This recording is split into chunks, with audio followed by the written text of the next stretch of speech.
Hi everyone, so I'm back with the affordable filmmaking gear reviews, and today I will be taking a closer look at my latest LED light. But before I do, I want to quickly share the reasons why I choose a new light and how I choose the new light.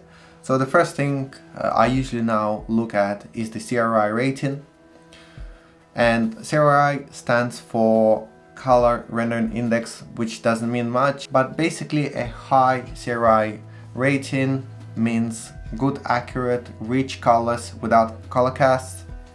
And the best light source there is obviously the sun, and that has the Cri rating of 100, so that's the highest rating. The only other two light sources that have the Cri rating of 100 are the candlelight and the tungsten light, which is why tungsten lights are so popular in filmmaking world. They do produce great rich colors. When it comes to LED lights, until the last few years, most affordable LED lights would have Cri rating of around 80 to 90, and this is why we often see color casts and dull colors when we choose LED lights. Good news is that there is now a whole bunch of good LED lights with high Cri values, and the latest one that I'm adding to my kit is the Pergear Lightmate S, which has the Cri rating of 96 plus, which is impressive for any LED light, let alone one that costs just $150. So this is a daylight balanced light with 480 bulbs, which is equivalent to around 300 to 400 watt tungsten light. So this is certainly not a big or powerful light. I think it's great as a second light, fill light, if you are using bigger lights as key light. Or you can of course use it as a key light, because nowadays cameras are so great on ISO sensitivity. Even a small light like that can create a really strong key light if needed to. So far I used this light on two paid jobs. One was the green screen shoot, where I had it next to the camera acting as a gentle fill to the subject's face. I had much stronger key lights going, so it couldn't handle being anything else than a fill light, but it has done a decent job at that. On a second shoot, I used it as the only artificial controlled light source I had with me. It was sort of a run and gun style shoot where I didn't have much time, and I wanted my light to be very portable, quick to set up, quick to move around, and it has done a great job at that. Adding all the light I needed without looking too artificial. And this is where I'm coming to the back panel, because I was able to do that thanks to these two battery slots, which take Sony F-type batteries. I'm using a Sony camera, so I have plenty of these batteries, and they're also very cheap to buy on internet. By using two of the bigger Sony F-type batteries, I was able to go all day with just one set, providing that I was switching off the light when I didn't need to.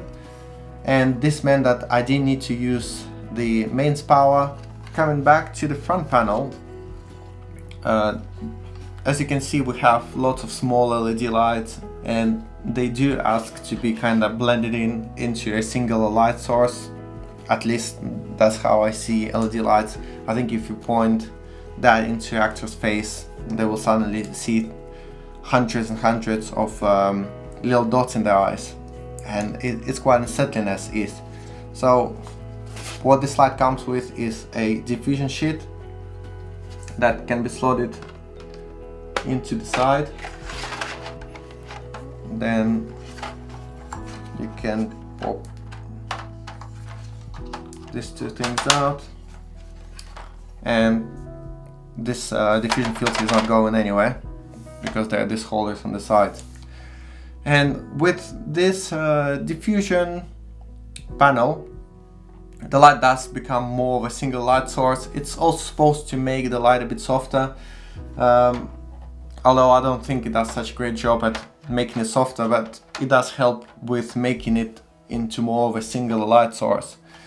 Thankfully there is a little accessory for this light that costs just $25, which helps you improve the softness of the light and control the light quite a bit more, and this is what I'm gonna get to now.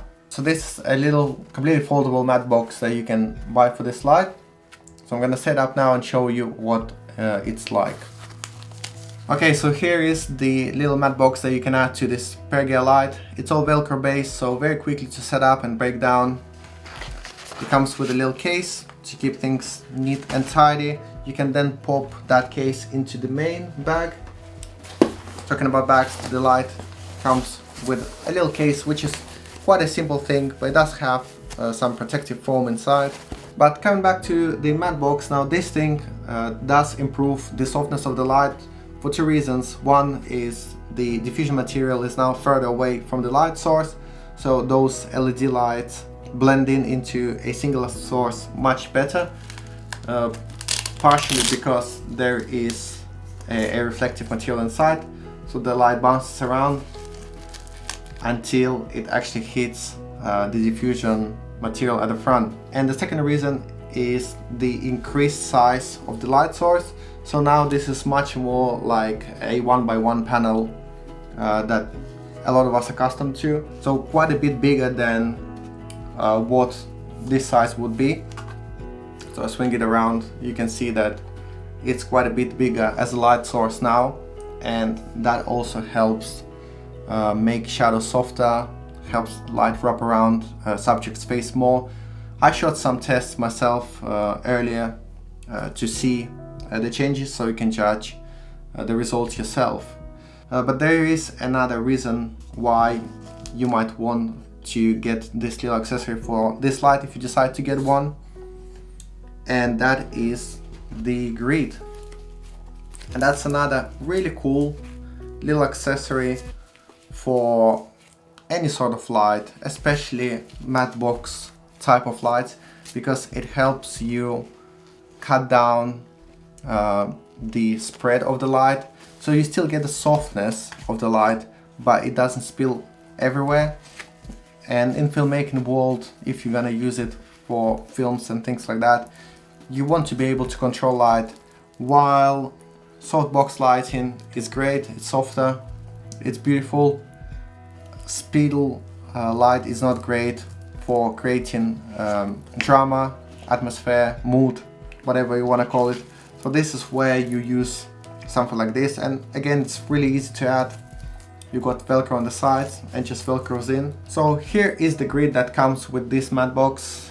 As you can see, if I point the light towards the lens, and let's imagine you are my actor, you would get most of the light that comes from it. In fact, I'm gonna switch the light on at the lowest setting so you can kind of tell what's happening. So as you can see, you are pretty much getting a single light source here. It's all coming towards you, and as soon as I start to rotate the light, you will see that it starts to slowly disappear, and by this point you would pretty much get no light coming towards you. And this is a great way to control the light that comes from a matte box, any matte box really, but if you are going to buy this particular light, I think the grid is almost a more important part of the matte box and the reason for getting a matte box for this light. So overall, I think it's a pretty cool little light. For the price anyway, you have high CRI value bulbs, you have 2 battery slots, dimmer, cheap accessories. What else could I ask from a cheap light like this? There's really not much else I could ask from it, but I might as well try to find some negatives to add some balance to this overly positive review.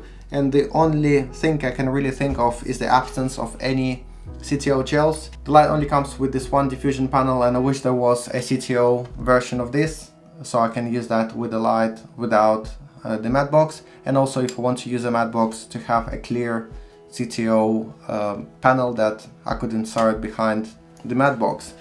But this light doesn't come with any other than this, so that's a minor downside, a minor inconvenience.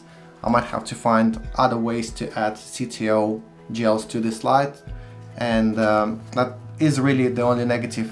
So this is pretty much it for this review. Overall, I'm very happy with this light, as you can tell. And before I go, I want to share some tests that I've done with this light, comparing it to some of my other LED lights to really see what the CRI value of 96 plus means in practice. I'm comparing it to some of the cheaper options and a slightly more expensive Aperture Lightstorm light, which also has great TRI value, so you can really judge the difference yourself. I hope you enjoyed this video, and for more similar reviews, make sure to subscribe to this channel.